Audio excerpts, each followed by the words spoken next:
Shalom, saudara-saudara yang diberkati oleh Tuhan. Selamat hari Minggu bagi kita semua. Kami percaya Bapak Ibu saudara-saudara senantiasa dalam pemeliharaan Tuhan. Sebelum kita mendengarkan firman Tuhan, mari kita satukan hati, kita bersatu di dalam doa. Segala puji syukur, hormat, kemuliaan kami panjatkan kehadirat-Mu ya Tuhan. Kami sungguh bangga memiliki Allah seperti Engkau, Allah yang senantiasa menaruh kasih-Nya kepada kami, sehingga kami boleh Tuhan berikan kesempatan untuk boleh beribadah, terlebih dalam mendengarkan sabda-Mu. Biarlah kiranya Tuhan hikmat dan penyertaan-Mu senantiasa menyertai kami, sehingga kami boleh mengerti akan kebenaran firman Tuhan yang boleh kami dengarkan pada minggu ini. Dalam nama Yesus kami berdoa dan bersyukur kepada Tuhan. Amin. Bapak Ibu saudara-saudara yang diberkati oleh Tuhan, pada minggu ini kita mau mendengarkan firman Tuhan dari Yohanes pasalnya yang ketiga, dimulai ayat yang ke-14 sampai 21. Yohanes pasal 3 ayat 14 sampai ayatnya yang ke-21. Saya akan membacakan firman Tuhan bagi kita semua. Demikianlah kebenaran firman Tuhan. Dan sama seperti Musa meninggikan ular di padang gurun, demikian juga Anak Manusia harus ditinggikan, supaya setiap orang yang percaya kepadanya beroleh hidup yang kekal. Karena begitu besar kasih Allah akan dunia ini, sehingga Ia mengaruniakan Anaknya yang tunggal, supaya setiap orang yang percaya kepadanya tidak binasa, melainkan beroleh hidup yang kekal.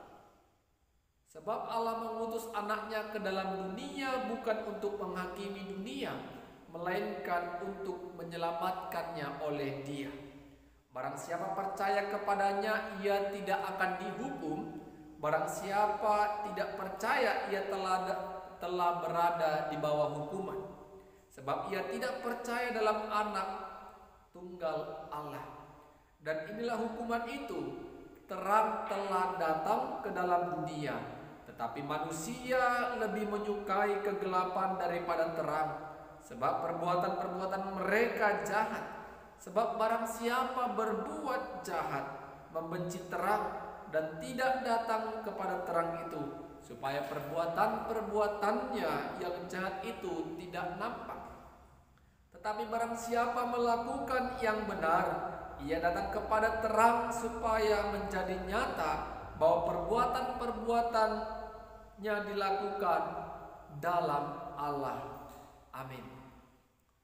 Bapak Ibu saudara-saudara yang diberkati oleh Tuhan, pada minggu ini kita mau mendengarkan firman Tuhan dengan tema keselamatan diberikan Tuhan kepada manusia melalui iman kepada Yesus.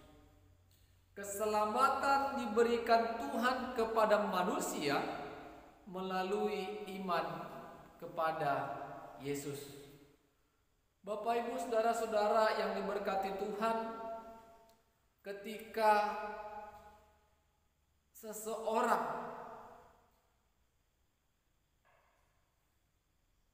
memiliki ketidaktahuan atau kurang mengerti akan apa yang dia dengarkan dan dia pelajari, maka dia akan sungguh-sungguh berusaha mencari atau belajar lebih sungguh agar ketidaktahuannya itu, ketidakmengertiannya itu boleh semakin mengerti. Sama seperti anak-anak sekolah, ketika gurunya selesai mengajarkan suatu bahan pelajaran, guru akan bertanya, ada yang tidak mengerti? Ketika ada murid yang ngangkat tangannya, saya tidak mengerti, tolong ibu jelaskan, bapak jelaskan apa yang dimaksud dari pelajaran yang baru saja kita pelajari. Maka murid tersebut adalah murid yang ingin tahu, murid yang ingin maju, murid yang boleh belajar dengan sungguh-sungguh, dan murid ini pasti akan memiliki prestasi yang baik. Sama seperti halnya dengan firman Tuhan yang kita baca pada minggu ini, di mana Nikodemus, seorang Farisi, pemimpin agama Yahudi, datang kepada Yesus. Nikodemus ingin lebih mengetahui pengajaran bagaimana Yesus anak Allah, Mesias yang diutus oleh Allah. Kalau kita baca Bapak Ibu pasal 3 ayat 2, ia datang pada waktu malam kepada Yesus dan berkata, "Rabi, kami tahu bahwa engkau datang sebagai guru yang diutus Allah, sebab tidak ada seorang pun yang dapat mengadakan tanda-tanda yang engkau adakan itu jika Allah tidak menyertainya." Nikodemus mengakui kalau Yesus adalah utusan Allah, sehingga Yesus mampu melakukan segala tanda melalui mujizat-mujizatnya. Kalau Yesus tidak diutus Allah, maka Yesus tidak akan mampu melakukan tanda-tanda yang ajaib dan luar biasa. Nikodemus mengetahui, Nikodemus paham, Nikodemus ingin lebih tahu akan Yesus sebagai anak Allah yang telah diutus Allah. Bapak Ibu saudara-saudara, firman Tuhan yang kita baca pada minggu ini adalah dialog atau percakapan antara Nikodemus dengan Yesus. Dari dialog tersebut terlihat sesungguhnya Nikodemus ingin lebih mengerti bagaimana Yesus sebagai anak Allah, utusan Allah. Yesus mengatakan kepada Nikodemus, sesungguhnya seseorang harus lahir kembali. Kalau kita lihat ayat sebelumnya, bagaimana mungkin orang yang sudah tua boleh masuk ke dalam rahim ibunya? Lahir kembali yang dimaksudkan oleh Yesus adalah lahir dari roh.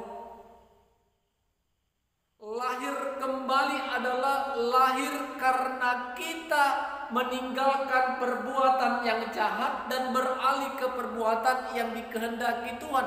Itu lahir baru. Bukan secara jasmani, tetapi lahir baru adalah ketika kita sudah percaya kepada Yesus dan melakukan taat kepada Yesus dengan melakukan apa yang dikehendakinya. Bapak Ibu saudara-saudara, Yesus tahu Nikodemus adalah pengajar Israel, mengetahui tentang kitab-kitab Taurat, mengetahui bagaimana perjalanan bangsa Israel menuju tanah Kanaan. Dan Yesus menggunakan kesempatan ini untuk memberikan pengajaran yang mendasar kepada Nikodemus, agar ketika Nikodemus percaya akan pengajaran yang disampaikan Yesus, Yesus dapat menjangkau orang-orang yang dipimpin oleh Nikodemus. Karena setiap pemimpin yang bisa dipengaruhi atau menjadi percaya, pasti sedikit banyaknya orang-orang yang dipimpin oleh Nikodemus dapat percaya kepada Yesus sebagai anak Allah yang hidup, yang menyelamatkan manusia. Ayat 14 sudah kita baca dan dengar tadi, sama seperti Musa meninggikan ular di padang gurun. Pastinya Nikodemus telah membaca dan pernah mendengar, bahkan mengajar bangsa Israel, orang-orang Yahudi pada saat itu. Musa pernah meninggikan ular di padang gurun, yaitu ular tembaga. Alasannya karena apa? Karena ketika bangsa Israel menuju tanah Kanaan, mereka bersungut-sungut dan mengeluh kepada Musa dan Allah. Sehingga Allah menghukum mereka, mengutus ular-ular tedung. Dan setiap orang yang dipagut oleh ular tedung itu akan binasa. Tetapi Allah mengasihi umat pilihannya ini. Allah mengasihi dan memberikan mereka terus kesempatan dan memerintahkan Musa untuk mendirikan ular tembaga, sehingga setiap orang Israel, umat Israel yang dipagut ular tersebut, ular tedung tersebut, tidak binasa ketika melihat, memandang ular tembaga yang dibuat oleh Musa, sehingga mereka boleh hidup. Sama halnya dengan anak manusia harus ditinggikan. Ini menunjukkan Yesus yang akan ditinggikan melalui penderitaan di kayu salib. Semua kita akan binasa kalau kita tidak percaya akan salib itu yang menyelamatkan kita. Tetapi kalau kita memandang salib dan mengimani salib itu untuk keselamatan kita, maka kita beroleh hidup yang kekal. Yang percaya katakan amin. Bapak Ibu saudara-saudara yang diberkati Tuhan, kenapa Allah menyediakan anaknya untuk ditinggikan sebagai jalan keselamatan umat manusia? Alasannya jelas, ayat 16. Semua orang pasti tahu ayat ini. Karena ayat ini sangat familiar bagi semua kita orang-orang percaya, orang-orang Kristen. Secara khusus dalam momen-momen Natal, dalam pembacaan liturgi kita terus mendengarkan ini. Yohanes 3 ayat 16. Karena begitu besar kasih Allah akan dunia ini, sehingga ia mengaruniakan anaknya yang tunggal, karena barang siapa yang percaya kepadanya tidak binasa, melainkan beroleh hidup yang kekal. Kata kuncinya adalah kasih Allah akan dunia ini begitu besar. Allah mengasihi manusia sebagai ciptaannya, sehingga Allah menaruh kasihnya dengan mengutus Yesus dan menyediakan Yesus untuk menjadi jalan manusia memperoleh keselamatan.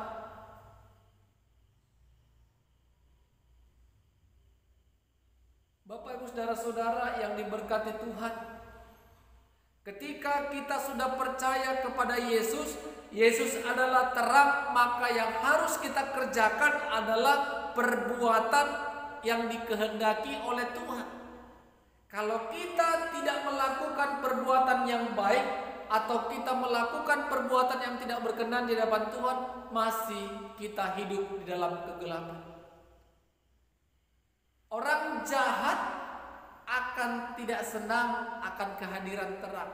Orang jahat takut bertemu dengan terang karena perbuatannya akan terlihat secara tampak atau jelas.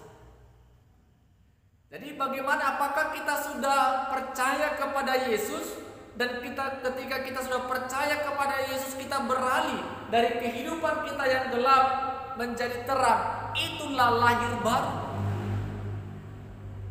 Lahir baru, percaya kepada Yesus dan meninggalkan perbuatan yang jahat, menuju dan beralih ke perbuatan baik. Itulah yang berkenan di hadapan Tuhan. Ayat 21, tetapi barang siapa melakukan yang benar, ia datang kepada terang supaya menjadi nyata bahwa perbuatan-perbuatannya dilakukan dalam Allah. Jadi sebagai orang yang telah diselamatkan dalam Yesus, yang dikerjakan adalah segala perbuatan yang berkenan di hadapan Tuhan. Itulah orang-orang yang sudah percaya kepada terang dan mengenal terang. Apa yang mau kita renungkan dari kebenaran firman Tuhan pada minggu ini, Bapak Ibu saudara-saudara? Yang pertama, kita kembali terus diperbaharui dan diingatkan kasih Allah begitu besar dalam hidup kita, sehingga Tuhan menyediakan keselamatan bagi kita melalui iman kepada Yesus. Layaklah kita untuk bersorak, bersyukur dan memuji Tuhan. Dan yang kedua, ketika kita sudah diselamatkan di dalam Yesus, mari kerjakanlah perbuatan yang baik, perbuatan yang disukai oleh terang, perbuatan yang berkenan di hadapan Tuhan. Walaupun terkadang orang dunia membenci kita, tetaplah berjalan dalam terang itu. Dan yang ketiga, belajarlah untuk menjadi saksi Tuhan. Saksikanlah di dalam Yesus ada keselamatan. Menyaksikan Yesus ada keselamatan dibutuhkan keberanian. Biarlah roh hikmat Tuhan senantiasa menyertai kita, sehingga kita berani menjadi saksi-saksi Tuhan lewat perkataan, perbuatan, sikap kita di tengah-tengah rumah tangga, keluarga, masyarakat, dan gereja, sehingga nyatalah kasih Tuhan yang menyelamatkan kita melalui iman percaya kepada Yesus. Amin. Kita bersatu dalam doa. Terima kasih ya Tuhan, begitu besar kasih-Mu dalam hidup kami. Kami telah belajar dari firman Tuhan yang mengingatkan dan memperbaharui kembali iman percaya kami. Karena kasih Tuhanlah yang telah menyelamatkan kami.